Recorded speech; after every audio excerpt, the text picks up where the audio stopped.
3,000 families entirely they have been wiped off. यानी कि उनकी नस्ल खत्म हो गई है, उनकी मल्टीपल जनरेशंस को शहीद कर दिया गया है। 3,000 फैमिलीज और 6,000 फैमिलीज का सिर्फ एक survivor.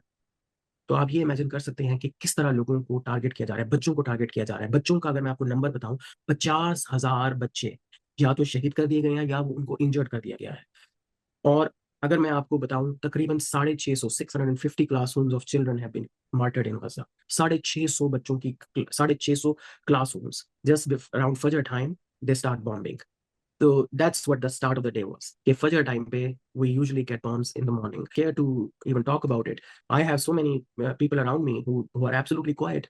And what I feel like, if आपकी ऐसी job है, if you have such a job or a surrounding or environment or your businesses, लेकिन अगर आप उनकी वजह से खामोश हैं or you are silent, I feel like then you have to switch your job. Bismillahirrahmanirrahim. Assalamu alaikum. Welcome to Mukawim, a tale of perseverance. Today, my guest is also a doctor. He is joining us from the United States.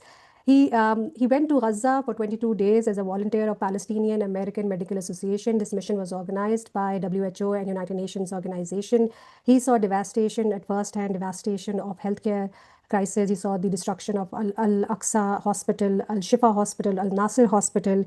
He's a nephrologist. And also a teacher at Oklahoma University. He went to Gaza, and he's also a singer of Open Letter to Joe Biden. I'm Bisma Mirza. Let's welcome Dr. Talal Ali Khan. Assalamu alaikum, Dr. Talal. Welcome to Mukawim. Ji, walaikum assalam. Thank you so much. Thank you so much for giving me this opportunity. You're most welcome. Dr. Talal, what is this about the Open Letter to Joe Biden, singing of Open Letter to Joe Biden? Yes, so, I'm a part of many healthcare workers who have been to Gaza in the last 2 years. Mostly, it's the physicians, healthcare workers, nurses who have been to Gaza from the United States.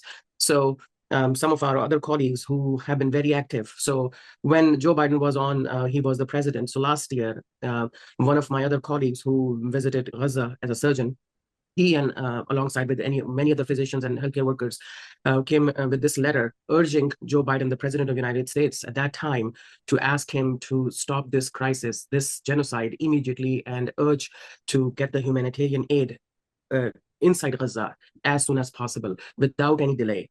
And we also shared our first-hand experiences in that letter. And this year as well, we actually, a lot of us actually wrote the same letter, and we signed it and sent it to President Trump as well. It is just actually, it was almost a week, I think 7-10 days ago. It was on the news as well, where we, signed, a lot of us, I think more than 100 healthcare workers, urging President Trump to stop this genocide and get the aid inside Gaza and stop this humanitarian crisis. Okay, and what was the response like? The response is, it's basically it's a way of telling them that this is what we saw, but we know how the politicians work. So we are glad, it's like almost 6 days ago, there was an official ceasefire that has been announced, but this is just a very small step. This is just a very small part of this whole huge picture of destruction and annihilation. So it needs to stay, and the aid needs to go in. Those people, their lives need to be rebuilt. So this is of utmost importance. And the most important out of all of that is that there is no peace without justice. So the justice needs to be served. And the true justice is that the occupation needs to end. Those people, they should be, they should not be under occupation, and they should be allowed to move freely at their will. Absolutely, absolutely. I will definitely talk about that. You mentioned some of that apartheid in your articles. Dr. Talal, when you went there, I think there was a group of people you went there. There was a medics team that was with you. How many people were there? So the way it happens is basically there are medical teams that go with United Nations and WHO. That is, we are under their umbrella. And then there are certain organizations. I went with Palestinian American Medical Association. In my group, we were supposed to be 4 healthcare workers. So, but one of them was denied. So there were 2 physicians, myself, and there was another physician, a pediatrician. And then we had a critical care nurse. So that was a part of our subgroup. Total number of people on average varies from 25 to 35.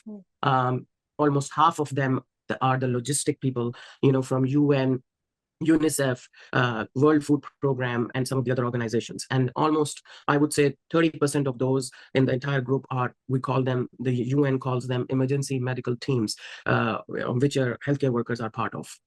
Okay. So This is the question we usually ask everyone. I mean, what made you go to Gaza? I mean, you could have raised your voice from United States. You could have shared the pictures. You could have sent in the donations. So what made you go to Gaza? And what made you decide that, I have to go and serve there?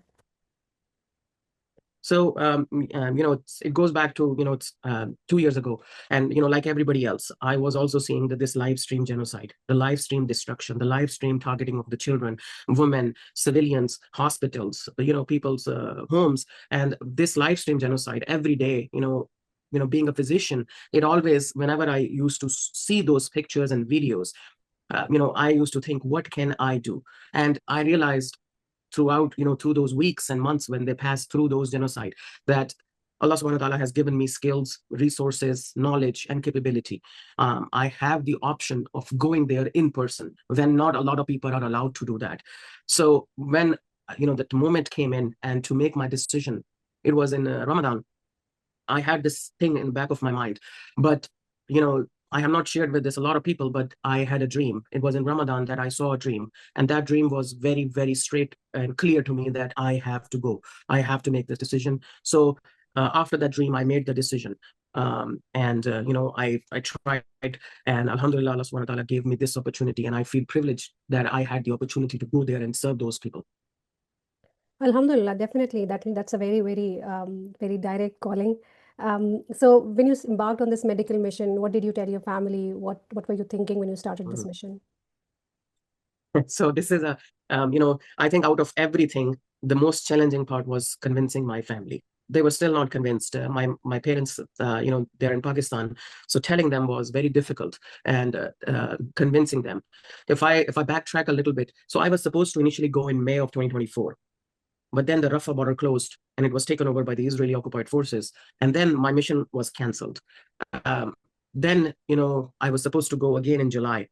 And the team which I was supposed to go, they also had a cancellation. It was just 10 days before the mission, I was told it's canceled. So, and then, I got a last minute opportunity with Palestinian American Medical Association, and I grabbed it. So during all of this time, I was telling my family, my mother, my father, my wife, and it was a very, very difficult time to convince them. They always, told me, you can do things from here. But I told them, this is something I have decided, and they were still not convinced. And it is natural, when you are going on that, something like that, your family is worried about you. And but I told them I have to take this step, and Alhamdulillah, they were convinced to an extent that I was able to go, but it was difficult for them. Alhamdulillah, yes, yes. It must be difficult for families, actually, what they were seeing on television screens, and nobody was safe. Whether you go under the umbrella of UN or you're an American citizen, nobody was safe. I mean, from the brutality of that conflict, of that conflict zone, and nobody is still safe. You entered, I remember reading in one of your articles that you entered Gaza through Karim Abu Salim crossing, and that's a very unique crossing in terms of that, from one side it has a border crossing of between Israel and Gaza, and then other side it's Gaza and Egypt. So it's a junction between that Abu Salim, and you talked about the apartheid which you witnessed from seeing the Israeli prosperity, and when you entered to Gaza and your destination was Khan Yusuf. So when you were crossing there, what happened? Did anything happen? I mean, in terms of security, did any challenges happen? Mhm. So the way it works is basically, since May of 2024, so the crossing between Egypt and Gaza is closed. So it closed in a way that no medical teams, no UN missions are allowed through that crossing. So what we do since then, now, and through which I crossed, is we fly all the way to Jordan in Amman. And from Amman, we go from there through the occupied Palestinian territory, or we call that Israel, and through Jerusalem. The first entry from Jordan to the occupied Palestinian territory is through, King Hussein Bridge. Okay. Or we call it Allenby Crossing. And then from there, you sit in another bus, and that bus takes you to Karim Abu Salim Crossing. And from Karim Abu Salim Crossing, you enter Gaza. So this entire distance, it should, in normal circumstances, if you just consider the distance, it should not take more than 2 hours. Okay. Maximum 2.5 hours. But this entire journey takes almost sometimes 16 to 17 hours. And the reason is that you are delayed. You have to go through so severe security clearances. So the question you asked is what we had to go through. So the first checkpoint is when you leave Jordan and you enter Israel, and that is the Allenby crossing. So I remember we spent almost 3 to 4 hours, and obviously I was screened more than a lot of other people. I was a couple of those people who were pulled over, I would ask more questions, and then finally, and our luggage was checked more, and then we were allowed to go on the bus. That bus is an unmarked bus. It is not a UN marked vehicle, even though it is a UN mission. The reason is because when the bus is moving through the Israel, it is very prone to settlers attack. And that bus is escorted by the Israeli army. The reason is if they see a UN bus going towards Gaza, they attack that bus. They throw stones at it. There's a potential that they can target it. So that's why it's a private, unmarked bus. And then you go all the way down to Kerem Abu Salem crossing. There you wait for the green signal. Once they tell you, the Israeli forces, they screen you, and then you get out of the bus, and then you sit in the armored vehicles, the UN armored vehicles. Your name is assigned to a certain vehicle. I was in vehicle number 7. So you sit in that vehicle, and then that vehicle crosses the border and enters Gaza. And the first part of the Gaza is Rafah, where you enter. Oh, okay, okay. So you mentioned, and I quote, so why were you checked more? I mean, because of your Pakistani origin or what? Why were you scrutinized more? Yes, Pakistani origin, it's primarily it's basically Pakistani origin, and from probably I'm a Muslim as well, the way I look. So that's because the other guy who was pulled over was a Jordanian physician. So and then actually there were 2 Jordanian physicians. So 3 of us out of the whole team, 3 of us, we were the last ones to come out of that check post. And how did you feel the entire time when this was happening and you were scrutinized? I'm actually used to it now, to be honest.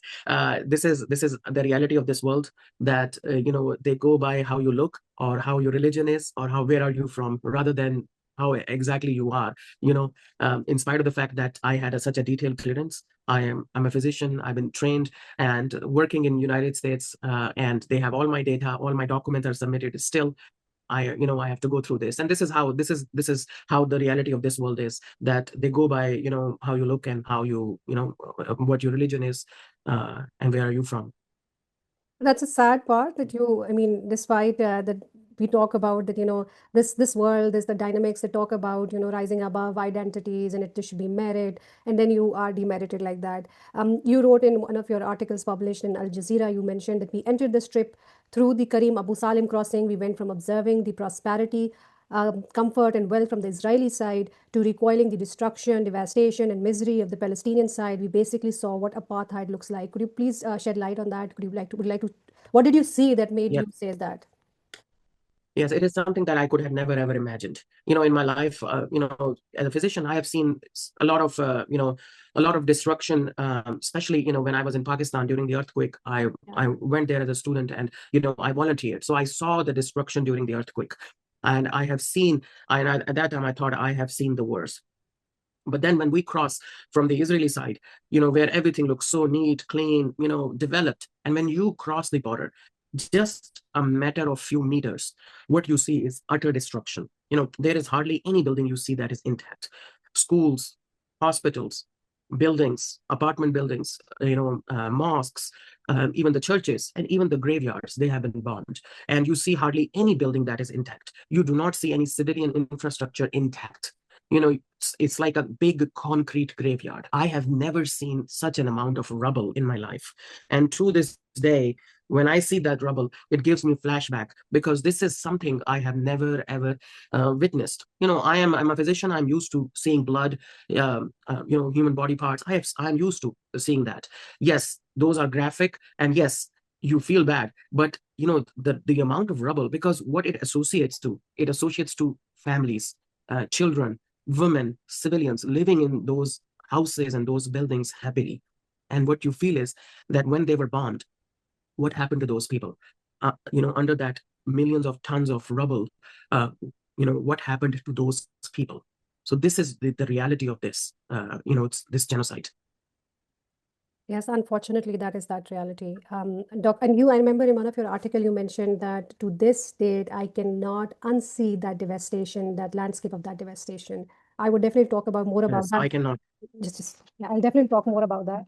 And we will talk about the trauma you have to go through, and did you go through any therapy or not? So now you're in Gaza. Do you remember what was the feeling like? I mean, you talked about apartheid, I know, but the realization that now I'm in Gaza and I'm here to live my dream, the dream which I saw. So, what were you feeling at that time? Yeah, so it was, mixed feelings. First, I was happy that I was there, but then, it's when it's the first I felt really privileged and honored to be there, that Allah subhanahu wa ta'ala has given me this opportunity to be here. The things which I thought about or the dream which I saw, it's now coming into a reality. But then when I saw the destruction and what those people are going through, in just a matter of 24 hours, what I saw was, this is like, utter destruction of human dignity. You see people, it's the hospitals full of people. There is like, it's during the day, during the night, because what those people think is this is the safer place. The hospitals, they think that it will not be bombed, and they were not wrong about that, because hospitals are relatively less bombed. I would not say that they were completely safe, but they were relatively less bombed than the other places. So that area was usually crowded. Hospital was their source of healing. Hospital was their source of getting food and water, especially water. In that hot and humid conditions, you need water. So that was that.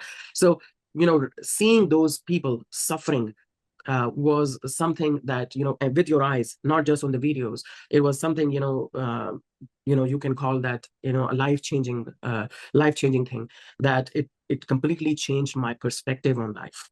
How we are worried about small things, but here we see us, people are going through so much suffering and pain.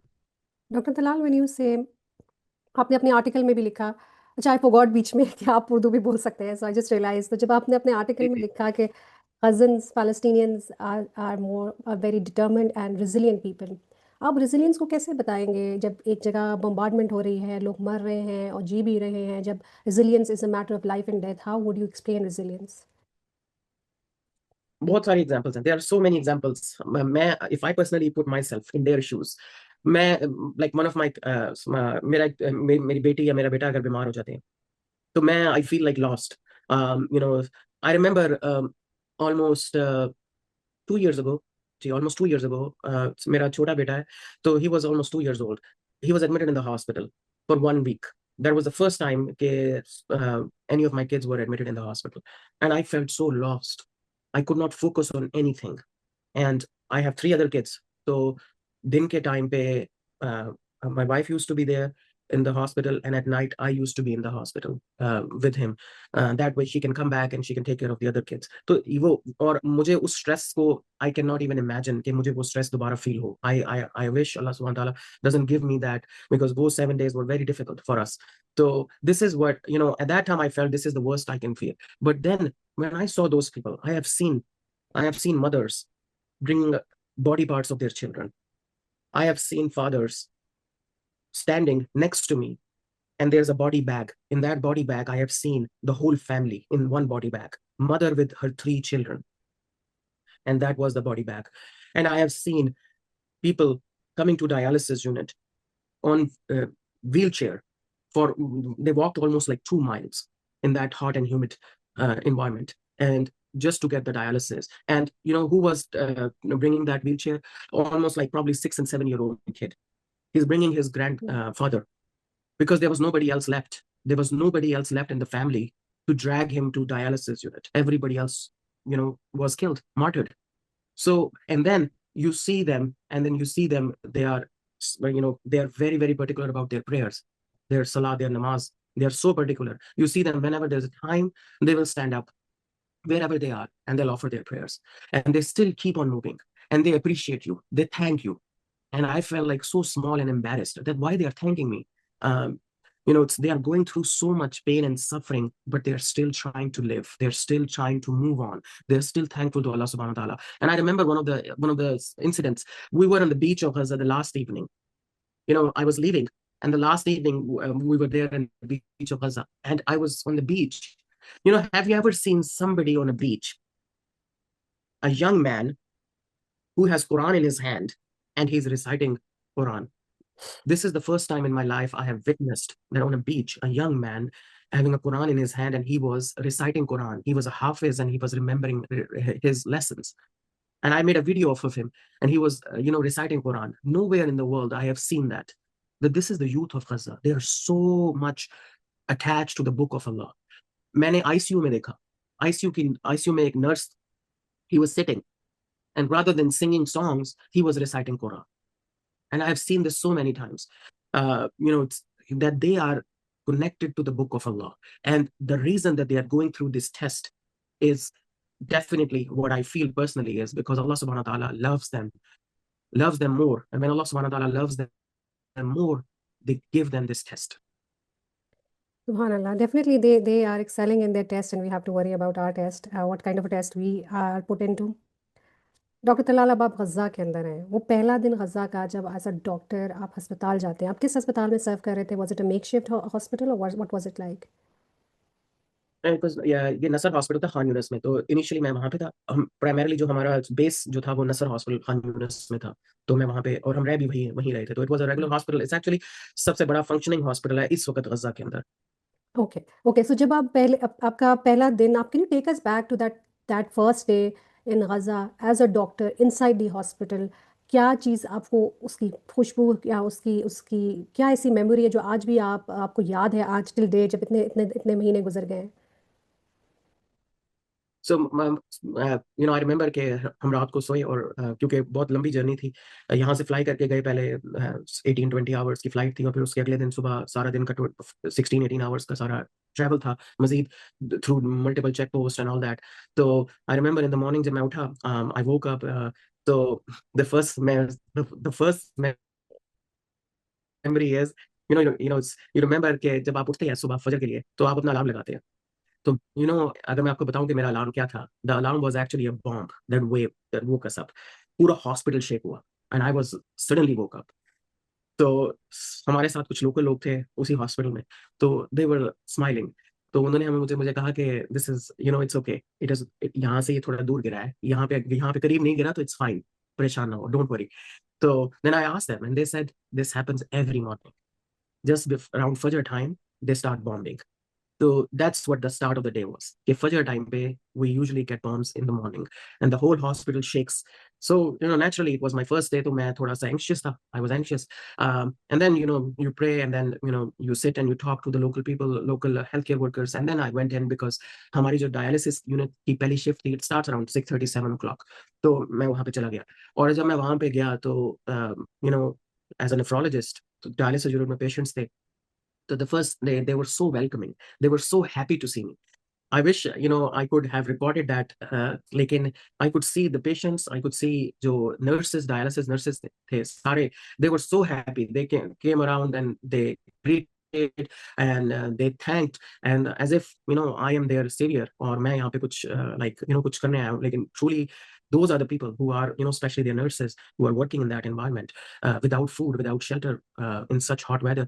So I remember, it's how they greeted me. And then, they were very helpful. They told me the system, because everywhere the system works a little different.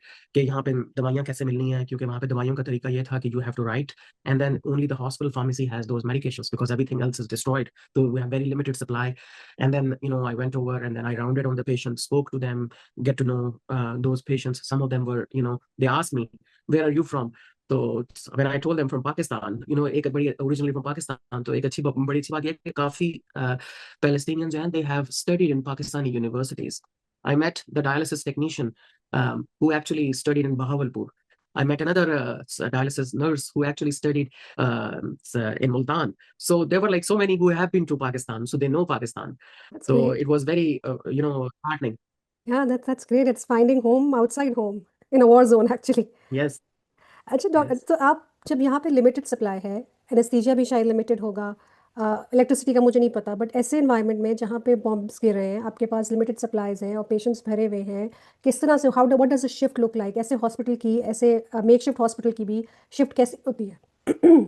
Excuse me. Basically सबसे important जो basic चीज है वो है power, electricity. वो वहाँ पे नहीं थी, ऑब्वियसली उन्होंने सारे ग्रिड्स बंद कर दिए थे, डिस्ट्रॉय कर दिए थे इजराइल ने।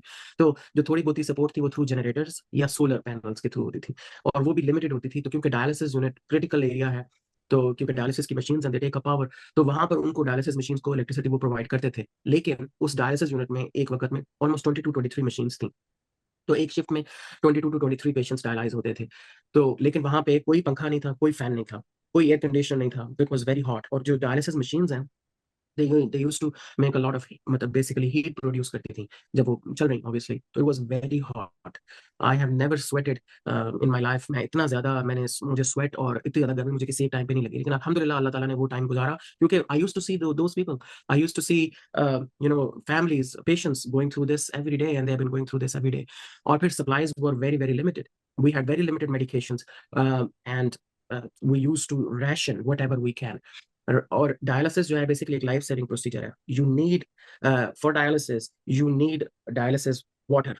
सो डायलिसिस वाटर जो प्योरिफाइड वाटर होता है, एक स्पेशल तरीके से बनता है. तो we had very limited supply of that. We had very limited dialysis machines. So rather than doing dialysis for 4 hours for each patient 3 times a week, we were doing dialysis almost for 2.5 hours for each patient, and only twice a week. So they were not getting enough dialysis, but at least we were giving them something. Because of that, they had many complications. Or the same thing with the medications, the same thing with the supplies. Even the blood pressure cuffs, और जो आपके weighing scale होते हैं जिसपे patient का हमने wait करना होता है. डायलिसिस पे जाने से पहले हम उनका वेट करते हैं और फिर डायलिसिस के बाद उनका वेट करते हैं. वो वेइंग स्केल हमारे पास प्रॉपर नहीं था वहाँ पे.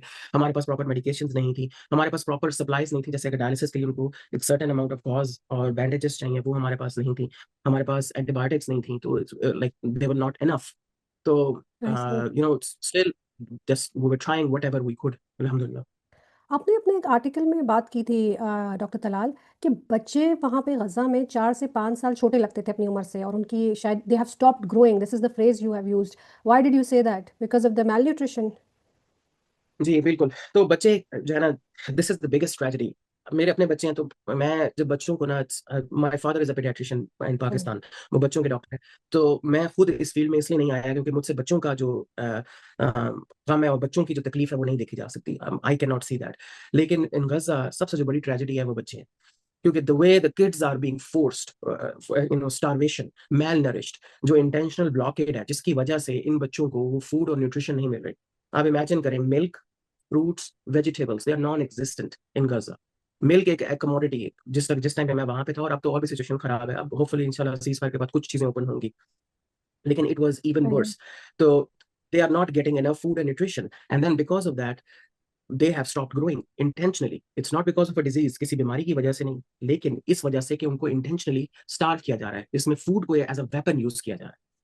फूड को और न्यूट्रिशन को एज अ वेपन यूज किया जा रहा है. And this is what you see. I saw, I met so many kids. जब मैं उनकी उम्र पूछा था उनके पेरेंट्स से, तो they used to, the age they used to tell me, and I used to feel like so embarrassed and so sad कि I met a little child जो कि 11 साल का था, who looked like probably 4 or 5 years of age, and my daughter is, at that time was 11 years of age. So when I asked them, so they told me he's like 11 years of age, and मैं अपने आंसू नहीं रोक सका कि ये बच्चा जो कि अपनी मदर के फोन पे खेल रहा था, he was playing on his mother's phone, and I could see my own kids in that, in the image of that child. लेकिन I could not hold my tears कि उस बच्चे को और उस तरह के बेशुमार बच्चे हैं जिनके न्यूट्रिशन को intentionally रोका गया. And this is what is the toughest part is. Absolutely. मतलब आप तो देख कर आए हैं. मतलब आप जो बोल रहे हैं वो मेरे लिए कहना कि मैं समझ सकती हूँ ये एक झूठ होगा, because I can not understand जो आप कह रहे हैं. मैं इसको इमेजिन करने की कोशिश कर रही हूँ कि 11 साल का बच्चा 4 साल जैसा लगता है. वहाँ पे डायरिया बहुत कॉमन है. तो मैंने एक वालदा को, एक मदर थी, उसको मैंने उनको ये कहा कि आप ऐसा करें, इनको ना बनाना दें. तो शी लुक्ड एट मी, और उन्होंने मुझे ये कहा कि बनाना फ्रॉम वेयर, हम कहाँ से लेकर आए. वहाँ पे ऐसे ऐसे लोग थे जिन्होंने 6 महीने से गोश्त को खाया नहीं था, अंडा नहीं खाया था, फ्रूट्स नहीं खाए थे. तो आई वाज लाइक, मैं बिल्कुल शॉक में चला गया कि this is something, very basic items है, और they have not seen it for 6 months. Doctor Talal, जब ऐसी सिचुएशन है कि इलेक्ट्रिसिटी नहीं है, लोगों को जो जो मिनिमम डिज़ायर डोजेज होती है, रिक्वायर्ड डोजेज होती है, वो नहीं मिल रही है, और बेड्स भरे भरे हुए हैं अस्पताल के, मेडिकल सप्लाईज की कमी है, ऐसे में एक डॉक्टर किस तरह से फैसला करता है कि किसको ट्रीट करना है पहले और किसकी जान बचानी है? ये बहुत मुश्किल डिसीजन होता है. मेरी जो स्पेशलिटी है उसमें probably I have less of this of a challenge, लेकिन still we had to make that decision. हमारे पास पेशेंट्स आते थे ER में जिनको अर्जेंट डायलिसिस की जरूरत पड़ती थी, लेकिन हमारे पास मशीन नहीं अवेलेबल थी. और मैंने देखा है एक ऐसे पेशेंट जो मेरे आंखों के सामने ही डाइड. उसकी his wife was actually a nurse, and she pleaded, she was crying, but we could not do anything because we had no capability to run him on a dialysis, and he died in front of us. So this is a very very difficult situation. और इस situation को, it still haunts me. I can still see her face in front of me. I can still see the face of that patient in front of me. You know, he was breathing very heavily. He was in respiratory failure. He had a lot of fluid on him. He could not get enough dialysis. Because of that, he was filling with fluid. And what he required was intubation on a ventilator and then dialysis. There was no ventilator available. There was no dialysis machine available that we could use because all of them were occupied. And we had no other option. And he died in front of us. That is And so it much. is Ji, please go on. and it is something that, you know, even in a third world country, you know, we have this option of treating those patients. Or he was a 45-year-old man who looked like 65-year-old. Oh, He had 5 kids. His wife was a pediatric nurse, and it still breaks my heart. His face is still in front of me. And his wife's face is still in front of me. आप इस guilt से कैसे, जो मतलब आप एक ऐसी situation में थे जिसमें आप, मतलब डॉक्टर को जब कहते हैं ना, एक पेशेंट टेबल पे डेथ होती है उसके ऑपरेशन थिएटर में, तो चाहे वो एनेस्थीसिया की वजह से हो, किसी और की वजह से हो, कहते हैं you were in charge, so it is on you. So आप एक ऐसी सिचुएशन में थे जहाँ लाइफ एंड डेथ साथ साथ चल रही है, एंड इट सेकंड्स की गेम है, and you are not in control of it. Operation theatre का जो कंट्रोल होता है वो डॉक्टर के पास होता है, you not even in control of that. So how do you process that? How do you process with It's that? very It is very difficult. You know, to be honest, this is something कि मैंने अपनी life में first time इतनी severity के साथ experience किया है. Or I'm still going through this. It is not easy to, you know, if I say that, you know, I was able to cope with it 100%, I will be very wrong. The truth is that it is that guilt stays with you. The guilt of not being able to fix everything, the guilt of not being able to help, the guilt of leaving them behind. And when you have this option of leaving, and they do not have that option, and you have the option that you come back to your family, you have, I came back to the hotel in Jordan when I exited it. Or मैंने hotel में देखा, there was buffet, you know, the very first day, in the morning. And you know, it just pains your heart that, you know, you leave that world where, you know, they are struggling for even a cup of milk, and here you see all around you abundance. And this is the reality of this world, and it is very painful. And this guilt stays with me. And you know, I feel like I need to carry this guilt with me, because this is the guilt that gives me the push to keep on doing something, whatever we can for these people and for people who are suffering anywhere in the world. Absolutely. उस skill को pen बना के, ताकि आप complicit ना हो जाएं, और इट्स दुनिया के उसमें आप चकाचौंध में खो ना जाएं. आपने इतनी बिल्कुल. सफरिंग देख ली है जो शायद हम लाइफ टाइम में प्रोसेस नहीं कर सकते. सो आपके लिए क्या चीज़ बदली है? What happens to your mind जब आप ये सब कुछ देखते हैं? What happens to your mind, your faith, after so many months of after experiencing it after so many months? मैं अगर आपसे ये बात कहूँ कि मैं I am a change person. I can say कि जो previous Talal जो है ना, he's gone, he's lost, and this new Talal is completely different. People around me, they have noticed this change, and what I feel like is, I feel more kind and more, it's more empathetic. I feel that we need to be more aware of our surroundings. We need to be more aware of the suffering. And when I came back, the place where I am, जहाँ पे मैं हूँ, there are gatherings, dinners, lunch, and I don't feel like going to those anymore. You know, there is nothing wrong, in going, but what I feel like is doing this repeatedly. When you go in and when you go and attend those, large buffet meals, you see that much abundance and wastage. You feel that, at some point, that there is a huge disconnect between what we are doing and what the world is going through, especially that part of the world, what suffering they are going through. And faith-wise, it has, it has brought some more connection with Allah subhanahu wa ta'ala. But I feel that the life of this world, where we are exposed to so many things, our careers, we build our careers, we want to, everybody wants to get rich, finances and this and that. Yes, those are part of our life, but they are not the only part of our life. The most important part of our life is that what we do is that we establish a connection with Allah subhanahu wa ta'ala, and rest everything is around that connection. उसको These मकसद ना things बनाने. हाँ. these things हमारी ये priority नहीं होनी चाहिए और ये मकसद नहीं होना चाहिए. और इम्पोर्टेंट चीज़ यही है कि जो प्रायोरिटी हमारी यही है कि हमारा अल्लाह सुब्हानहू तआला से कनेक्शन, क्योंकि अगर हम ये सब चीज़ें अल्लाह सुब्हानहू तआला हमसे ले भी लें, और हमसे किसी का इस चीज़ का इम्तिहान भी लें और हमसे ये लेके इम्तिहान भी ले लें, तो उस वक्त भी हमारा अल्लाह सुब्हानहू तआला से कनेक्शन बनाना बहुत ज़रूरी है. और ये चीज़ मैंने गज़ा के लोगों में देखी कि अल्लाह सुब्हानहू तआला ने उनसे क्या क्या कुछ नहीं लिया. अल्लाह सुब्हानहू तआला ने उनसे उनके घर लिए, उनसे उनकी जॉब्स ली, उनके फाइनेंसेस लिए, उनकी families Lee.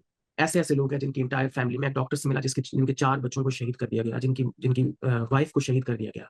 He still working, he still doing what ever he can, he still volunteering. मैंने एक डर्माटोलॉजिस्ट स्किन डॉक्टर को देखा जो कि अपनी सर्विसेज प्रोवाइड कर रहा था मॉर्ग के अंदर, मुर्दा खाना के अंदर, जिसको जिसको बोलते हैं, जहाँ, क्योंकि वहां पर जितने ज्यादा ना सिर्फ लिविंग बल्कि जो जो शहीद हो गए हैं उनकी बॉडीज का भी तो किसी ने ख्याल करना है, तो उसके लिए भी उनको वॉलंटियर्स चाहिए। तो ही वाज वर्किंग देयर, और he lost his 17-year-old sun with bombing. और अपने 17 साल के बच्चे को उन्होंने आइडेंटिफाई किस तरह किया, एक हाथ से और एक घड़ी से, उनको बाकी बॉडी नहीं मिली। तो they have been through so much, but still they have a connection with Allah सुब्हानहू व तआला, they have kept their faith, they are continuing on the path. So this is what I learned from them, कि no matter how difficult the situation is, you just establish a connection with Allah and you keep thanking Allah subhanahu wa ta'ala and keep a connection with Allah subhanahu wa ta'ala. उस वक्त जब ये इतनी सारी चीज़ें हो रही थी डॉक्टर तलाल, डॉक्टर्स किस तरह से अपने आप को सर्वाइव करते थे? कि क्या वो मतलब आपस में कोई कॉन्वर्जेशन करते थे, या कोई ह्यूमर था जिसके ज़रिए वो अपने आप को या they were putting themselves together? And sorry, one thing I forgot to ask you, क्या कोई एक लम्हा आया आपकी आपकी किसी पेशेंट को आप डील करते हुए कि जो आपको लगा यार बस I can not take it any more, मुझसे मैं नहीं कर पाऊंगा, या मतलब you just broke down? Did anything like that happened? हाँ जी, एक तो मुझे याद है एक यंग लड़का था, वो जिसको ड्रोन ने अटैक किया था, ड्रोन अटैक था जिसको, और ही वाज अ बिल्डर, उसकी वो बिल्डिंग उसकी कंपनी थी, और he was originally from Rafah. तो he donated his kidney to his mother, और उसकी जो मदर थी वो इजिप्ट में थी, क्योंकि जब रफा बॉर्डर क्लोज हुआ था तो उससे पहले वो ट्रैवल उधर कर रही थी, तो शी वाज स्टक देयर, वापस नहीं आ सकी वो। तो उसको ड्रोन इंजरी हुई, और उसकी वैस्कुलर, उसको काफी ज्यादा इंजरीज थी, उसकी मल्टीपल सर्जरीज हुई, और उस सर्जरीज के साथ उसको किडनी फेलियर भी हो गया, और उसको हमने डायलिसिस पे स्टार्ट किया। तो he was a very muscular guy, तकरीबन 6-6.5 फुट का वो यंग लड़का था, और वेरी स्ट्रांग। लेकिन उसका जो फादर था, he was like pleading me, he was asking me कि इसको बस किसी तरीके से बचा लो, इसको सेव कर लो।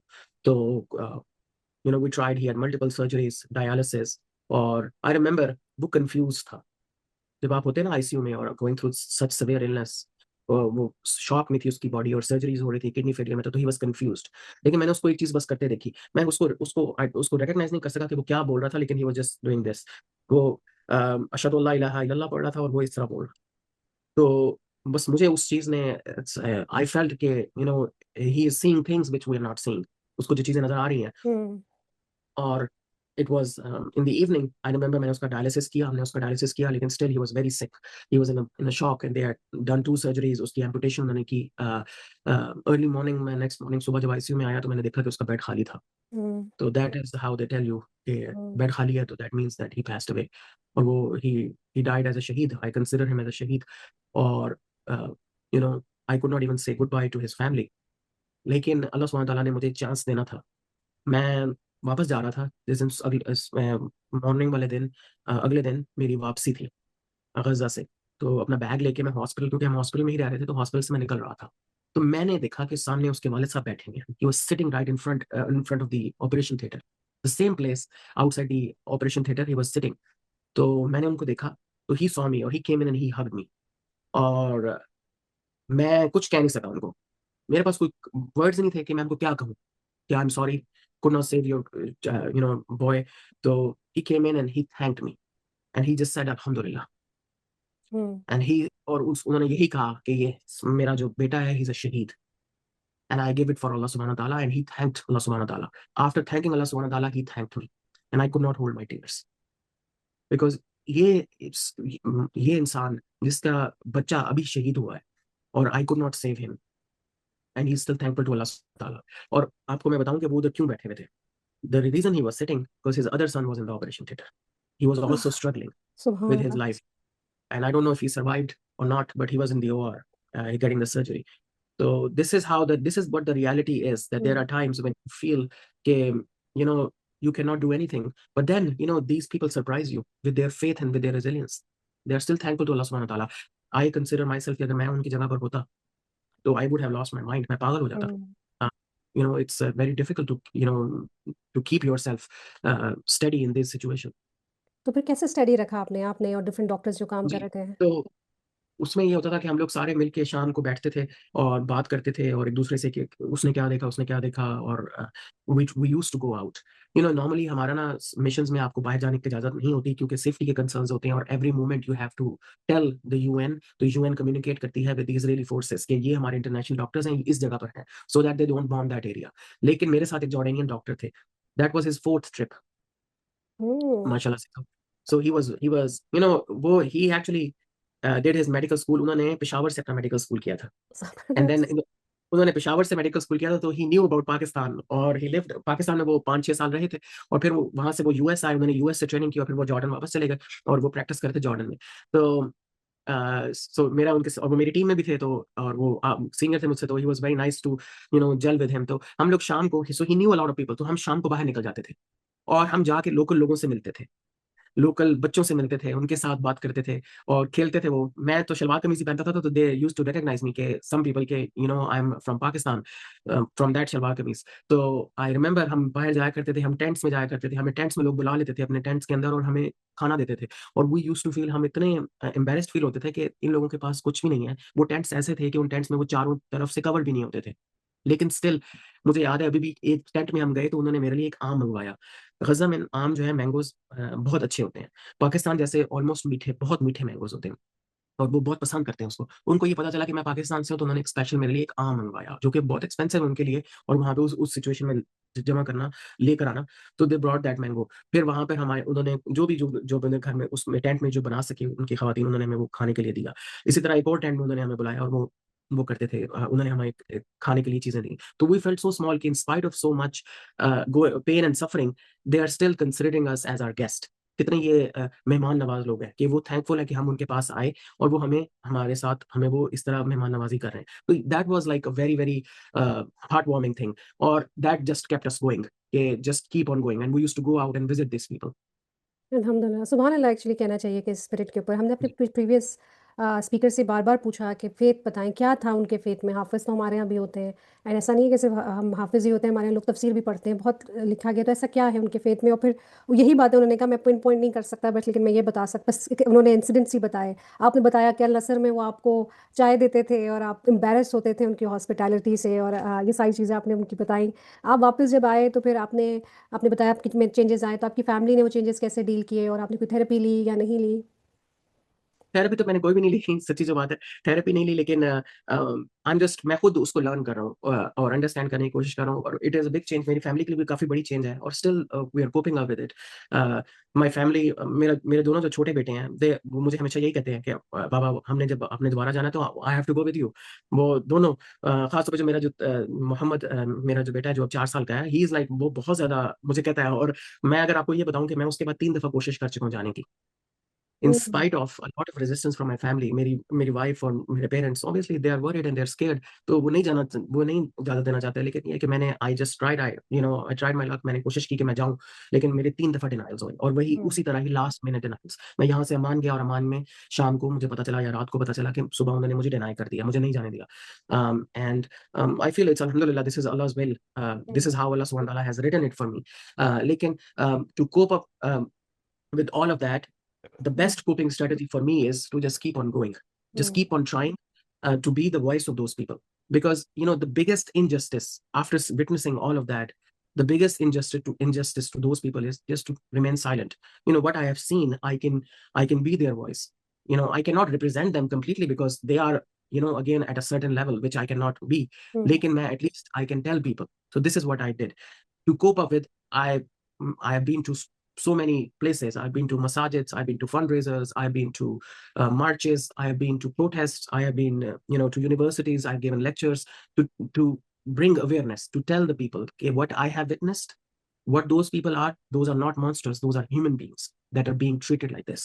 And why, as a human being, why it is our responsibility to help them, to be their voice, to take the stand, to not be silent. So this is what we have tried, and to so this is one of the coping strategy which I have done.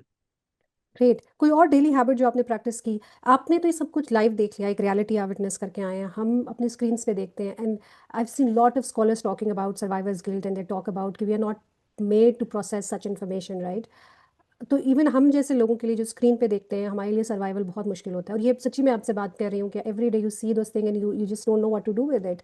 You feel so helpless. And ऐसा जब आप feel करते हैं, कोई ऐसी strategy या कोई daily habit बताना चाहेंगे विच पीपल शुड प्रैक्टिस और you have practice about. And जब इस सारे प्रोसेस में, सॉरी डॉक्टर तलाल, इस सारे प्रोसेस में बार बार आपको फील होता है कि यू आर हेल्पलेस, आप कुछ भी कर ले दैट डजंट काउंट, तो उसके लिए आप क्या आप कहेंगे? जी, मैं उसके लिए सबसे इम्पोर्टेंट चीज़ है जो मैंने पर्सनली देखी है, इट में अपने हिसाब से मैंने जो चीज़ रियलाइज़ की है वो ये है कि it tells us that we are helpless. इस दुनिया में हम हेल्पलेस हैं। हम हम ना अपने आप को समझते हैं कि जब हम कोई डिग्री ले लेते हैं या हम कुछ जी। किसी पोज़ीशन पे चले जाते हैं, that we are all in all. We can buy anything और we can do anything, we can go anywhere. इंसान जो होता है ना, that's how it is. They forget that reality that we are not in charge. The in charge is somebody above us, and that somebody is Allah subhanahu wa ta'ala. He is the one who is in charge. So this all actually, I just मुझे ये remind मैं अपने आप को ये remind करता हूँ कि अल्लाह सुब्हानहू व तआला इन चार्ज है और हम हेल्पलेस हैं, लेकिन अल्लाह सुब्हानहू व तआला के पास पावर है कि अल्लाह सुब्हानहू व तआला ये चीज जो कर रहे हैं, it is for a reason and there is always a good in everything. And इसका गुड क्या है? So that we understand, we establish a connection with Allah subhanahu wa ta'ala, and we know that He is the one in charge and in control, and how we can improve ourselves. और हम अपने आप को improve कैसे कर सकते हैं अपने personal level पे, कि by being more kind, more empathetic, and being more like, try to like the way Prophet sallallahu alaihi wasallam passed his life, as well as his companions and ji. his companions. So this one strategy, what I did and I have been doing, is to have a more understanding and relationship with Allah subhanahu wa ta'ala, and to also understand the life of Prophet sallallahu alaihi wasallam. I have been reading deep into the seerah of Prophet sallallahu alaihi wasallam, and because उनकी जो life है उसमें he has been through these situations so many times. He's the Prophet hmm. sallallahu alaihi wasallam, and he had gone through so much suffering. Absolutely. He lost his multiple absolutely. family members. He lost so much. Still, he kept on going, and he taught us that how we can be more hopeful. So the first thing is that we are helpless, but we are always hopeful. And the hope is, and that inshallah Allah subhanahu wa ta'ala has something good that will come out of this. And Allah subhanahu wa ta'ala has, everybody has a role assigned to him in his or her capacity. और वो role जो है वो अल्लाह सुब्हानहू व तआला ने हमें जो असाइन किया है, वो रोल हमारी अपने उस जगह में क्या है, किस तरह हम उसको और इम्प्रूव कर सकते हैं, और how we can make ourself better. So these are a few of the things. Again, each person has its own way of understanding. Like, this is what my personal opinion is, that inshallah Allah subhanahu wa ta'ala give us more ability and more iman. I am very weak, that we इंशाल्लाह। establish a connection with him. Absolutely. रसूलुल्लाह सल्लल्लाहु अलैहि वसल्लम की ज़िंदगी में आप देखें, हम देखते हैं कि उन्होंने अपनी 7 औलादों में से 6 औलादें दफनाई। एंड यतीम थे, फिर मिस्कीन हुए, फिर दादा फौत हो गए, फिर चचा के घर में परवरिश पाई, फिर एंड फिर औलाद के एक के बाद एक औलाद का आप उनको हम भी था, फिर अल्लाह ताला ने ज़ाहिर है उनको उनका जिक्र बुलंद किया। Do you think medical workers being silenced और punished for speaking up? You talked about बिल्कुल. डिनायल। जी जी। जी, absolutely. This is how it is.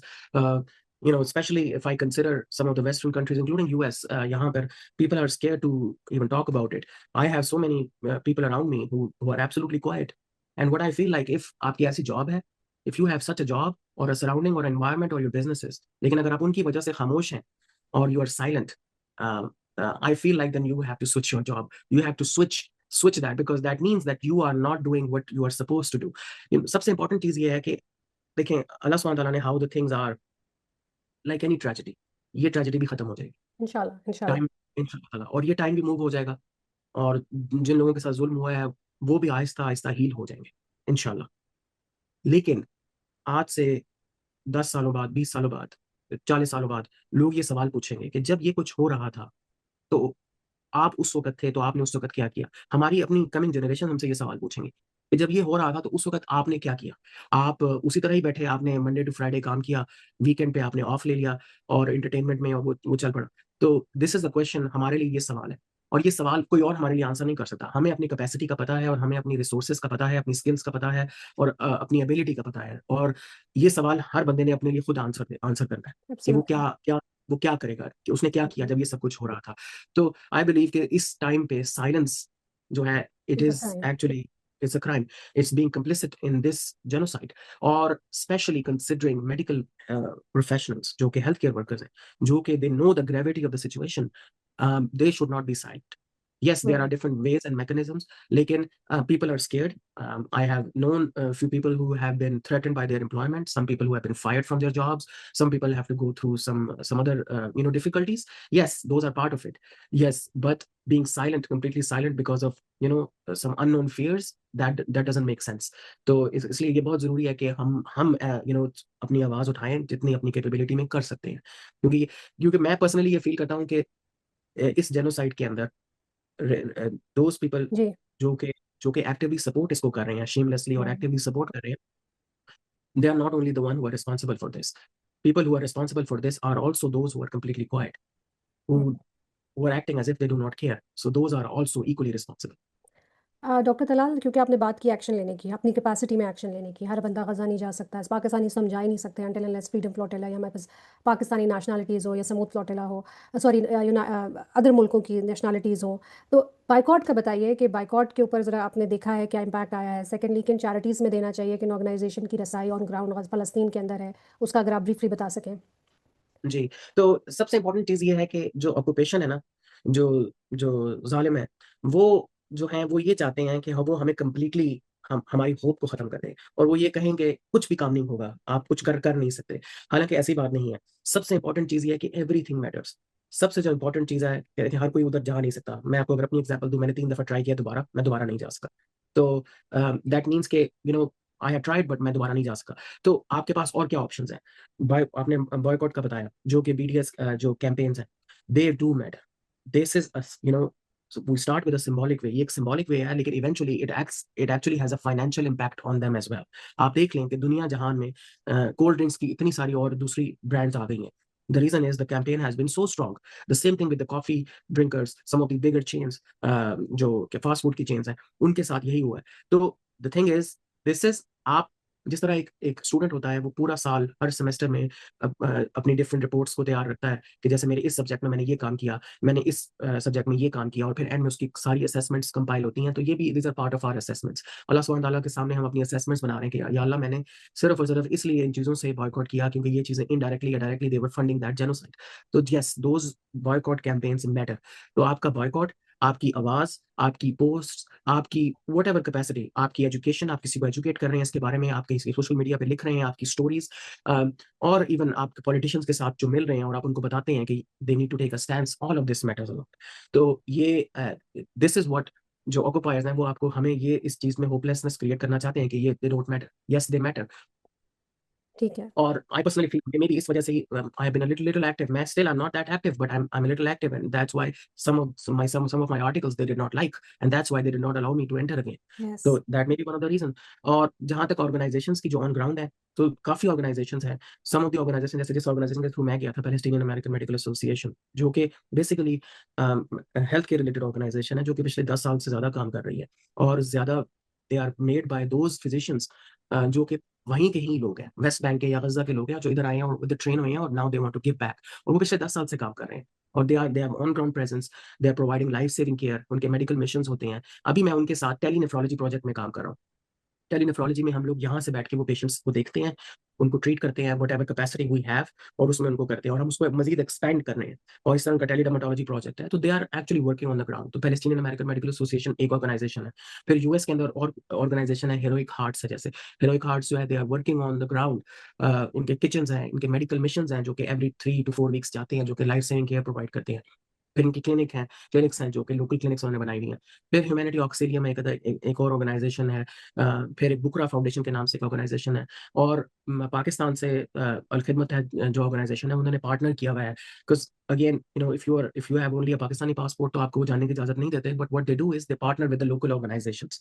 So that's how they do it. तो बुकरा फाउंडेशन के नाम से एक ऑर्गेनाइजेशन है, जो कि दे आर वर्किंग. गोडा के नाम से एक ऑर्गेनाइजेशन है यूएस में, जो कि they are actually sending medical missions every 3 to 4 weeks, जो कि लाइफ सेविंग केयर प्रोवाइड करते हैं. और आपने अगर एक बंदे की जान बचा ली इस तरह, तो this is what we have been told, अल्हम्दुलिल्लाह, कि you have saved the whole humanity.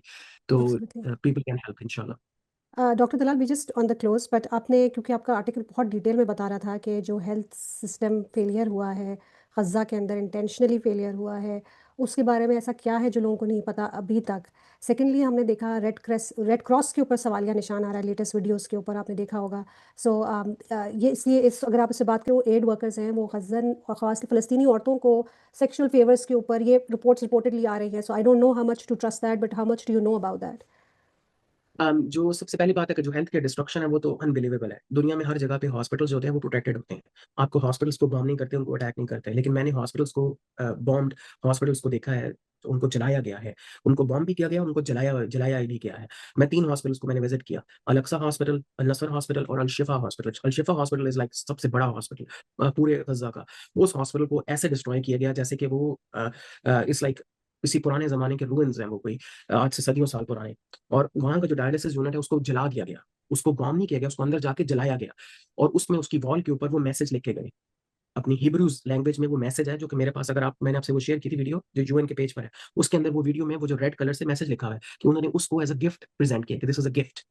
यानी कि उन्होंने ये डेथ का और सफरिंग का गिफ्ट है, क्योंकि डायलिसिस लाइफ सेविंग मोडालिटी है। अगर आप एक किसी का एक सेशन मिस हो जाए तो they can die, and if they miss 2 to 3 sessions they are almost sure to die. तो इस तरह कई लोग बेचारे इस तरह जिंदा नहीं रहे और बेचारे फौत हो गए। और यही चीज इसी तरह ही हेल्थ केयर की डिस्ट्रक्शन ऑल लेवल्स पर है। कैट्स सीटी स्कैन्स की मशीन जला दी गई, हम लोगों को अंदर सप्लाईज लेके जाने नहीं दी जाती, हमारा सामान खोला जाता है, हमें रोका जाता है। अभी कुछ जब मैंने मेरी लास्ट डिनाइल 9 सितंबर 2025 को हुआ है, ऑलमोस्ट अ मंथ बैक। और मैं मेरे पास बेबी फार्मूला था।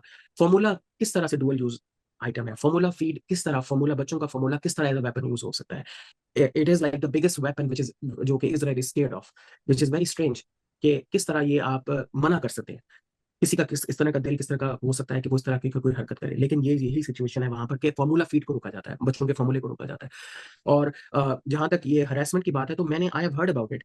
मैंने पर्सनली तो वहां पे ऑब्जर्व नहीं किया, लेकिन दिस इज अनफॉर्चुनेट। इंसानियत जो है ना, जिस लेवल पे अब गिर चुकी है, आप अंदाजा लगाएं कि ह्यूमैनिटी जो है ना वो it has died, specially seen in the last 2 years। तो and I feel like it's horrifying कि लोग जो यहाँ से जाके इस तरह की अगर हरकत कर रहे हैं तो दिस इज अनबिलीवेबल। और I feel this is a secret duty. जब आप वहाँ पे जाते हैं, मैं पर्सनली उसको I consider it as a secret honour. और जो लोग इस तरह जाके इस तरह की हरकत करते हैं तो दैट इज हाईली कंडेमेबल। मैंने खुद तो कभी विटनेस नहीं किया क्योंकि I was there for 22 days, लेकिन yes I have heard about it. मैंने, क्योंकि डब्ल्यूएचओ ने ब्रीफ किया है, वर्ल्ड हेल्थ ऑर्गेनाइजेशन ने सारी ऑर्गेनाइजेशंस के हेड को इस पे ब्रीफ किया, and they were very particular about it कि how it is reported and what happened. So they are very strict about it now. तो दिस इज अनबिलीवेबल कि in spite of all that pain and suffering, people जो जहाँ पे जा रहे हैं, कुछ कुछ लोग गए हैं और उन्होंने ये हरकतें की हैं, which is highly condemnable, and they should be brought to justice, just like the people who did all this genocide, they should be brought to justice। क्या वहाँ पे नस्ल ख़त्म हो गई है फ़लस्तीनियों की? लेकिन नस्ल जो है ना, जेनोसाइड की डेफिनेशंस तो के हिसाब से और जो कुछ आपको नजर आता है वहां पे, तो देयर इज एब्सोल्यूट जेनोसाइड। अगर मैं आपको बताऊं कि 3000 families, 3000 families entirely they have been wiped off, यानी कि उनकी नस्ल खत्म हो गई है। उनका कोई उनकी मल्टीपल जनरेशंस को शहीद कर दिया गया है। 3000 फैमिलीज और 6000 फैमिलीज का सिर्फ एक सर्वाइवर। तो आप ये इमेजिन कर सकते हैं कि किस तरह लोगों को टारगेट किया जा रहा है, बच्चों को टारगेट किया जा रहा है। बच्चों का अगर मैं आपको नंबर बताऊं, 50,000 बच्चे या तो शहीद कर दिए गए हैं या उनको इंजर्ड कर दिया गया है। और अगर मैं आपको बताऊं, तकरीबन 650 650 classrooms of children have been martyred in Gaza. 650 बच्चों की 650 क्लासरूम्स, जो कि तकरीबन अगर आप उसको रखें तो यहाँ पे ना हम स्कूल बस की एनालॉजी देते हैं। स्कूल बस होती है, स्कूल बस, एक स्कूल बस में तकरीबन 70 टू 75 किड्स होते हैं, बच्चे होते हैं।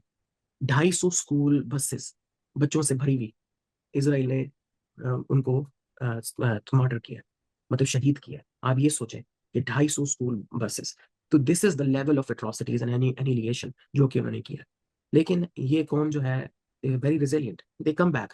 दे have been going through this for the last 70 years and this is probably the worst. ये सबसे मुश्किल इनके हालात है, लेकिन इंशाल्लाह अल्लाह सुब्हान ताला उनने उनको इतनी ताकत और हिम्मत दी है कि they have the resilience and power. मैं वहां पे था तो मैं वहां पे उनके स्टूडेंट्स को देख रहा था। जिस तरह यहाँ पे हमारे हॉस्पिटल्स में पाकिस्तान में राउंड्स होते हैं, तो स्टूडेंट्स होते हैं, उनको प्रेजेंट कर रहे होते हैं केस। तो मैं वहां पे राउंड कर रहा था, तो मैंने वहां पे, मेरे पास एक तस्वीर है, मैंने वो तस्वीर लेके, they are still moving through, they are still resilient, they are still learning. उनको उनके डॉक्टर्स उनके स्टूडेंट्स को पढ़ा रहे थे, माशाल्लाह, राउंड्स दे रहे थे। तो ज़बरदस्त। That this is what it is. So इंशाल्लाह दे विल मूव ऑन इंशाल्लाह। इंशाल्लाह, इंशाल्लाह। जो लोग ये सुन रहे हैं, many people who are listening, उसमें यंग प्रोफेशनल्स हैं, मदर वुमेन हैं, यू नो दे वो एक एंडलेस रोल्स में, specially women who are in endless roles, जो ना ख़त्म होने वाले रोल हैं, डुअल रोल्स हैं और थैंकलेस रोल्स हैं, और वो बेशक जंग में नहीं है, वो एक वॉर जोन में नहीं है, यंग बच्चे भी और औरतें भी, लेकिन उनको ऐसा लगता है कि वो यरगमाल है, इमोशनली तौर पे वो जो है ना महसूर हैं। आप उनको ये सब कुछ जो आपने देखा कि आप what lesson from from those extreme conditions way you have worked, आप उनको उस सब उन एक्सट्रीम कंडीशंस से जब आप आए हैं तो क्या मैसेज देना चाहेंगे जब वो इस तरह से फील करते हैं? Because we all fight our battles every day, we fight our battles despite we are not in a war zone. So what would you tell to them? जी, मेरे ख्याल में सबसे जो इम्पोर्टेंट चीज़ है ना कि जब आपके सामने कोई मुश्किल सिचुएशन होती है and you have a difficult situation, the first and the foremost thing is कि आपने डू नॉट आप yes it can overwhelm you emotionally, it can overwhelm you physically, आपकी अपनी हेल्थ के ऊपर उसका इफेक्ट होता है, लेकिन the first the foremost thing is that you have to take care of yourself. आप अगर अपने आप को in spite of all of that that's going on around you, you have to take care of yourself and you have to establish a connection, a spiritual connection. Like it's if you're a Muslim, the first and the foremost important thing is that you establish a connection with Allah subhanahu wa ta'ala. No matter what battle you are going through, you establish a connection with Allah subhanahu wa ta'ala and you leave it to him. You leave the results to him. You try your best and you ask for his mercy. आप अल्लाह सुब्हानहू व तआला से उसके से आराम की और आसानी की दुआ मांगे और आप अपनी तरफ से कोशिश को जारी रखें। आपने क्विट नहीं करना। There is no option of quitting. जब आप किसी भी मुश्किल सूरत हाल में हो तो आपने हार नहीं माननी। यस, आपने अपने ऊपर तवज्जो देनी है, अपने ऊपर काम करना है और अपनी खुशी के लिए और जरूरत को आपने मीट करना है, वो भी बहुत जरूरी है, क्योंकि आप किसी भी मुश्किल हालात में से गुजर नहीं सकते जब तक आप अपने ऊपर तवज्जो ना दें। जी हम जब किसी मुश्किल हालात में होते हैं तो हम किसी और की चीज की ही सोच रहे होते हैं। जैसे मैं आपको एक सिंपल एग्जांपल, जैसे आपने ये बात की कि जैसे जो हाउस वाइफ होती हैं, मैंने खुद अपनी अपनी वालदा को भी देखा है और बहुत सारे होती हैं कि उनके ऊपर बहुत सारी और रिस्पॉन्सिबिलिटीज होती हैं, बच्चों को उन्होंने ख्याल करना है, घर का चलाना है, सारा कुछ करना है, तो they are going through so much, but if इस सारी चीज में वो अपने आप को भूल जाते हैं। They do not focus on their own personality and their own needs. ये बहुत जरूरी है कि आप दिन में 24 घंटे में अपने लिए 1 घंटा नहीं तो आधा घंटा, get some minutes out from your life. Focus on yourself, your spirituality, your own personal needs, what you like and what you are doing in your life, and reassess yourself, because it is very important for your own mental health and for your own preservance. तो ये बहुत जरूरी है। और मैंने ये चीज realise किया है कि समटाइम्स हम उस चक्कर में घूमी जाते हैं और हम अपने आप को भूल जाते हैं। तो ये बहुत जरूरी है, सही स्पेशली फॉर द वुमेन और जो हाउस वाइफ्स हैं उनके लिए ये बहुत जरूरी है। सही। और आई थिंक जो आपने पैलेस्टीनियन यूथ की बात बताई, तो जो हमारे यूथ जो एक्सपेक्टेशंस में और सर्वाइवल का एंड मीट करने में लगे रहते हैं, वो उनसे बहुत कुछ सीख सकते हैं। आपके आर्टिकल्स में भी ये बात थी कि अब हमारी स्ट्रगल्स, अब हमें स्ट्रगल नहीं लगती, but nothing to take away from them, but just remember कि this is the worst has yet to come and this is not the worst you are going through. So may Allah help everyone. Doctor Talal, अगर कोई एक ऐसी habit जो आप बताना चाहें which you feel that it can keep people alive, and one habit which actually destroys या which actually make people die, वो क्या हो सकती है? मेरे ख्याल में जो एक जो चीज जो है ना, व्हाट आई फील लाइक, कि आप अल्लाह सुब्हानहू तआला से बात करें। ओके, ओके, अल्लाह आप सुब्हान से बात बात करें। करें। This is very important. हम दुआ मांगते हैं, लेकिन हम दुआ हमने जो दिल में सोची हुई होती हैं और या हमें जो बचपन से जो हमने रटी हुई होती हैं, हम वो दुआ मांगते हैं, बाद जब हमें कई चीज़ों का मतलब भी पता नहीं होता। यस, अरबी में जो जो हुसल ने दुआएं मांगी और जो कुरान शरीफ में दुआएं हैं उनमें अपनी उनकी तासीर है, लेकिन बाज़ दफ़ा मेरा मेरा पर्सनल ये ख़्याल है कि एक और जो चीज़ एडिशनल चीज़ हमें करनी चाहिए कि हमें रोज़ अल्लाह सुब्हानहू तआला से थोड़ी देर बात करनी चाहिए। या अल्लाह, मैं आज मेरे साथ ये हुआ सारे दिन में। जिस तरह एक छोटा बच्चा होता है ना, वो अपने वालिद या अपने वालिदा के साथ आता है, स्कूल से आता है, वो बताता है कि आज मैंने ये किया, कि बाबा मैंने आज ये किया, मैंने इस बच्चे से खेला, मैंने ये चीज़ बनाई, मैंने ये किया। इसी तरह हम रोज़ अल्लाह सुब्हानहू तआला से बात करें थोड़ी-सी कि या अल्लाह, ये सारा दिन मेरा आज ये गुज़रा, मैंने ये किया, मेरे से ये अच्छी हुई, ये बात बुरी हुई, तो या अल्लाह तू मुझे और मज़ीद गाइड कर और मेरी हेल्प कर और मुझे आसानी कर। तो आप थोड़े अल्लाह सुब्हानहू तआला से बात करना बहुत ज़रूरी है। मेरे ख़्याल में पर्सनली आपको एक कनेक्शन डेवलप होता है और दूसरा आप की अपनी स्पिरिचुअल और मेंटल हेल्थ के लिए भी बहुत ज़रूरी है। दूसरी जो चीज़ इंसान को, जो आपने सवाल पूछा कि जो डिस्ट्रॉय करती है, मेरे ख्याल में एरोगेंस और गुस्सा, ये 2 चीज़ें ऐसी हैं कि इंसान को डिस्ट्रॉय कर सकती हैं और हमारे पास हिस्ट्री में एग्ज़ाम्पल्स हैं। तो गुस्सा जो है ना, अ, मतलब एक हदीस शरीफ भी है कि उस समय से किसी ने पूछा कि मुझे एक चीज़ बताएँ कि जो मैं ना करूँ, कि भाई do not get angry, do not get angry, do not get angry. उसने 3 दफ़ा उनको सहाबा को ये कहा कि आप गुस्सा ना करें। तो गुस्सा जो है ना एक ऐसी चीज़ है कि वो इंसान को तबाह कर देती है। तो जब भी आप किसी चीज़ पे आपको गुस्सा आए, तो just try to control it. जब आप इसको कंट्रोल करेंगे तो आप खुद कोपिंग मैकेनिज्म्स आप लर्न करेंगे और सीखेंगे। तो मेरे ख्याल में गुस्सा एक ऐसी चीज है। मैं अपने पर्सनली एग्जांपल देता हूँ। आई हैव नो मुझे कोई एम्बेरसमेंट इस चीज में नहीं है कि मैं पर्सनली जब मुझे गुस्सा आता था तो और अभी भी आता है, लेकिन जब आता है तो मैं it is very difficult to control, लेकिन I am working on it. कि अब मुझे अगर कोई चीज मुझसे कोई मुझे गुस्सा आ रहा है या मुझे कोई चीज पसंद नहीं आती और मुझे उस पर लगता है कि आई एम एंग्री, तो I just try to control my self and I just try to keep quiet. That is the best way to do this. Okay. तो that's something what I would suggest. I think बाकी और बहुत सारी और चीजें हैं, लेकिन that's something I can suggest. आप अल-अक्सा की आपकी पिक्चर्स थी, हम पाकिस्तानियों का तो ख्वाब होता है वहाँ जाना, तो आप कैसे चले गए वहाँ पर, हालांकि आपके ऊपर रिस्ट्रिक्शंस होती हैं, वो ब्रीफली अगर आप बता सकें। जी, मेरा ये ख्वाहिश थी। जब मैंने ये सोचा था ना, तो मैंने ये चीज़ सोची थी कि मैं जब जाऊँगा उधर, तो मैं वहाँ से मस्जिद अल-अक्सा भी जाऊँगा।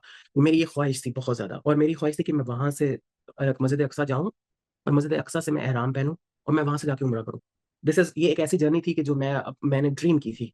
और अल्हम्दुलिल्लाह बड़ी मुश्किल, मैंने जिससे भी पूछा उन्होंने कहा ये बहुत मुश्किल है, it's gonna be very difficult. तुम पाकिस्तान से हो ओरिजिनली और तुम अब गज़ा में, जब मैं गज़ा में मौजूद था, तो मैंने वहाँ पे लोगों से पूछा तो उन्होंने कहा तुम्हें नहीं जाने देंगे।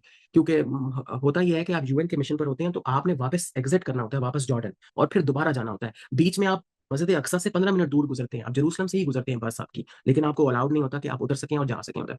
तो मैं मैं वापस आ गया, और मैंने उससे पहले एक ट्रैवल एजेंसी थी, उनसे बात की, तो उन्होंने भी मुझे ये कहा। उन्होंने कहा वेयर आर यू, मैंने कहा in Gaza. Where are you from, Pakistan. मैं कहता no way brother, you can not go, you can not enter, it's gonna be very difficult. मैंने कहा I want to take my chances, it's okay. तो वो ये होता है कि मैं अगले दिन सुबह चला गया और मैं शाम को ही एग्जिट हुआ। जितनी आपकी सिक्योरिटी क्लियरेंस एंट्री पर होती है ना, उतनी एग्जिट पर भी होती है। तो हम उसी दिन शाम को, जब हम उससे शाम को पहले गज़ा से निकले, तो हमारी उतनी ही ज्यादा सिक्योरिटी क्लियरेंस हुई। वो पूछते हैं सवाल और सारा कुछ करते हैं। आपको वो आपके बैग में मिट्टी भी नहीं लाने देते, कोई भी गज़ा से चीज़ ना आपको लाने नहीं देते, मट्टी भी हो, कुछ भी चीज़ हो, दे आर वेरी स्ट्रिक्ट। तो जान के कोई सोवेनिर्स कुछ भी नहीं आप लेके जा सकते। तो अगले दिन सुबह मैं पहुंच गया, तो मेरा टैक्सी ड्राइवर था, उसने कहा कि मैं इधर ही रुकूंगा, जब तुम मुझे मैसेज कर दोगे कि तुम्हें क्लियरेंस मिल गई, तो फिर मैं चला जाऊंगा। क्योंकि वहां पर दूसरा टैक्सी ड्राइवर था दूसरी साइड पे, जिसने मुझे आगे अंदर मस्जिद अक्सा लेके जाना था। तो मैं अंदर गया, तो अल्लाह सुब्हान की तरफ से वही इजरायली जो फोर्स की जो बंदी थी, जिसने हमें क्लियर किया था पिछली शाम को जब हम एग्जिट कर रहे थे, तो वही थी। तो उसने मुझसे यही सवाल पूछा कि तुम कल तो एग्जिट हुए, तो वेयर आर यू गोइंग। तो मैंने उसको बताया कि मैं मस्जिद अक्सा जा रहा हूँ। मैंने शलवार कमीज पहने हुए थे, मेरे हाथ में इहराम था, मेरे उसमें एक बैग में, बस और कुछ नहीं था मेरे पास। तो मैंने उसको यही कहा, मैंने कहा मैं सिर्फ मस्जिद अक्सा जा रहा हूँ, मैंने वहाँ पे 2-3 घंटे गुजारने हैं नमाज पढ़ के, और फिर मैंने वापस आना है, क्योंकि अगले दिन मेरी सुबह फ्लाइट है। और मैंने उसको फ्लाइट का दिखा दिया। तो अल्हम्दुलिल्लाह मैं भी personally I was not that hopeful कि मुझे इजाजत मिल जाएगी, लेकिन अल्लाह सुब्हानहू व तआला ने लिखा हुआ था, and I went, I got this opportunity and I went in. अल्हम्दुलिल्लाह मैंने ज़ोहर और असर वहाँ पे पढ़ी, और फिर वहाँ से एहराम पहना, और पूरी मस्जिद अक्सा मैंने सिर्फ मस्जिद अक्सा देखी, और साथ उसके तो कुछ सराउंडिंग एरिया फौरन देखा, और फिर उसके बाद मैं वहाँ से वापस एहराम पहन के वापस आ गया। और अल्हम्दुलिल्लाह इट इज़ एन ऑनर कि वहाँ पे मैं नमाज पढ़ सका, वहाँ से मैंने एहराम पहना, और फिर मैं वहाँ से अगले दिन सुबह मैं हरम शरीफ मक्का वहाँ पे गया, वहाँ पे मैंने उम्रा किया। तो मैं जिसको भी बताता हूँ, वेडनेसडे वाले दिन मैं गज़ा में था, थर्सडे वाले दिन मैं मस्जिद अक्सा में था, जुमे वाले दिन मैं अल्हम्दुलिल्लाह हरम शरीफ मक्का में था, हफ्ते वाले दिन सैटरडे वाले दिन मैं मदीना शरीफ में मस्जिद नबी सल्लल्लाहु अलैहि वसल्लम में था, और रोज़ा वसल्लम पे मैंने हाजिरी दी, और संडे वाले दिन मैं पाकिस्तान में था अपने अम्मी अबू के साथ। तो Wednesday, Thursday, Friday, Saturday, Sunday, इस तरह ये मेरे 5 दिन गुजरे। तो आई could not have planned it. मैं अगर खुद प्लान करना चाहता तो मैं नहीं कर सकता, ये सिर्फ अल्लाह सुब्हान तआला ने मेरा लिखा हुआ था इस तरह, तो वो मेरा प्लान हो गया अल्हम्दुलिल्लाह। ज़बरदस्त, ज़बरदस्त। जो पाकिस्तानीज़ हेल्प करना चाहते हैं बियॉन्ड हैशटैग्स, बियॉन्ड सिंपैथी, अगर if you could tell them briefly what they can do, तो आप वो प्लीज़ बताइए।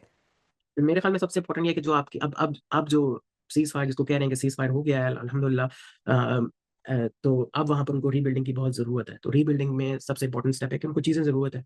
तो पाकिस्तानी जो ऑर्गेनाइज़ेशंस जो इस वक़्त ऑन ग्राउंड ऑर्गेनाइज़ेशन के साथ पार्टनर कर रही हैं, आप उनको सपोर्ट करें। उनको बहुत सख्त ज़रूरत है। और दूसरा ये है कि जितना मैक्सिमम आप कर सकते हैं, कई फ़लस्तीनी पाकिस्तान में तालीम हासिल कर रहे हैं, कई मेडिकल स्टूडेंट्स पाकिस्तान में, इवन मैं रावलपिंडी मेडिकल कॉलेज का ग्रेजुएट हूँ, तो वहाँ पे काफ़ी फ़लस्तीनी मेडिकल स्टूडेंट्स हैं।